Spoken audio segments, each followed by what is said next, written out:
Class, actually, may alternative solution tayo dito, no? The calculator technique. So, using your calculator, syempre. Okay, so take note lang na kailangan bago natin magamit yung calculator techniques for the equivalent coefficient of permeability, kailangan naka-frequency mode tayo.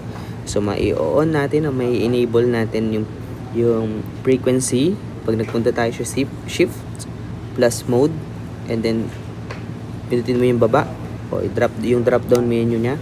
And then, pag nakuha ka doon, may makikita ka doon, class, stats. Hindi ko kasi alam, class, kung anong number ito kasi sa Canon, yung transparent, number 4 ito, no? Kaya sinabi ko stats. Makikita mo naman doon nakalagay stats. And then, pag pinrest mo yung stats, pipiliin mo yung on, ano? Makikita mo doon. So, mai-off mo naman ito, mai-on. So, pag di mo na ginagamit, so basically, pwede mo siyang i-off, no? Okay? So, once na turn nyo na inyong frequency, class, i-access nyo na ngayon yung mode, and then stats kayo, mode, then stats, then piliin nyo, class, yung linear o yung line nakalagay, no?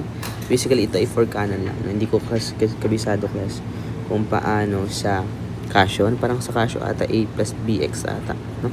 I don't know, hindi ko explore niyo na lang, class, no? So ngayon bibigyan kayo ng ganitong interface, no? Class, ito wala pa ito doon. So nilalagay ko lang ito kasi ito yung mga kailangan mo. Pero basically magkakaroon ka ng ganitong table. So kailangan malagay nyo X, Y. Kasi nga tinurn on mo na yung frequency. So magkakaroon na siya ng frequency. Okay, so ang ilalagay mo sa X ay syempre yung mga K values mo. So K ng di basically K nung pagkakasunod-sunod nung ating coefficient permeability per layer. So dito yung K1, dito yung K2, dito yung K3. O kung ilan man yung layer na meron ka. Actually kahit ilan layer to, no? And dito sa Y, ang ilalagay mo naman is simply ganun lang din, no? So kailangan mo ilagay dito ay 1 over K1. So basically kung ano ilagay dito, edi over mo lang ng 1. So basically 1 over K1, ganun dito 1 over K2, and then kung ilan man yung iyo, basta 1 over the K at that layer. Okay? Basta sunod-sunod, ano? And then dito sa frequency, kasi nga nagkaroon ka ng frequency, pag class, hindi mo magagamit ito kung hindi naka-on yung frequency mo. Kasi pag in-access mo yung mode stat tsaka linear, ito lang yung bibigay sa'yo, no? Wala ito, class, no?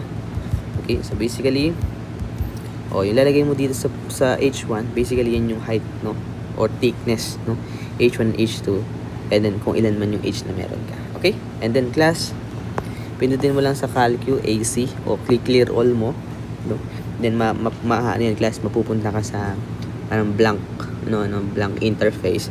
And then class, pindutin mo lang si apps kasi sabi ko class sa inyo, yung gamit ko ay Canon. So basically, apps, merong dedicated button si Canon para ma-access natin yung app. So shift 1 ata class kapag Casio, no? So doon yung ma-access yung merong type, edit, S-bar, distribution natin, table, data, SAM, tsaka SPTS. Okay, so yun yung interface usually na nakikita natin. Ngayon, pipiliin natin si S-bar. Ngayon na, sobrang easy lang na to. Yung KH equivalent o yung coefficient of permeability natin in a horizontal direction, makukuha natin siya kung gagamitin natin ay press na natin class yung apps, access natin yung A-bar. Pag pinindot natin S-bar, so basically bibigyan tayo ng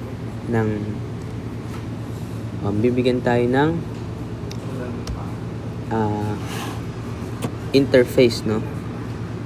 Bibigyan tayo ng option yan, class. Okay? So pag binigyan tayo ng interface,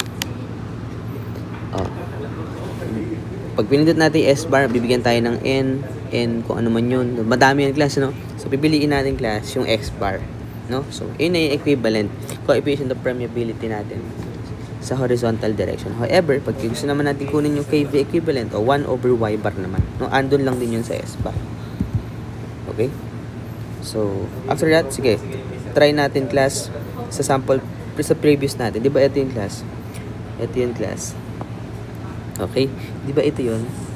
Yung K1 natin, ito yung K2 at yung K3 natin. However, yung negative 3 na yan, naka-in terms naman na yan ng millimeters kasi millimeter per second yung kailangan natin kunin.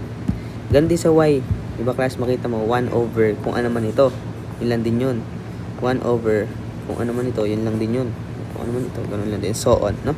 So ganun pala. And then yung frequency is yung corresponding height niya. Naging 7,000 ito kasi 7 meters.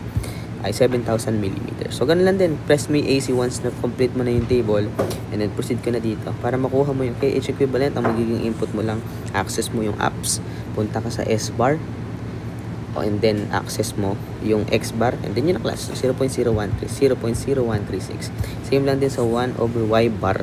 Makukuha mo yung ganun lang din sa nakuha natin. 0.007694. Okay, so ito ay bought in millimeter per second. Okay, so I hope you learned something new.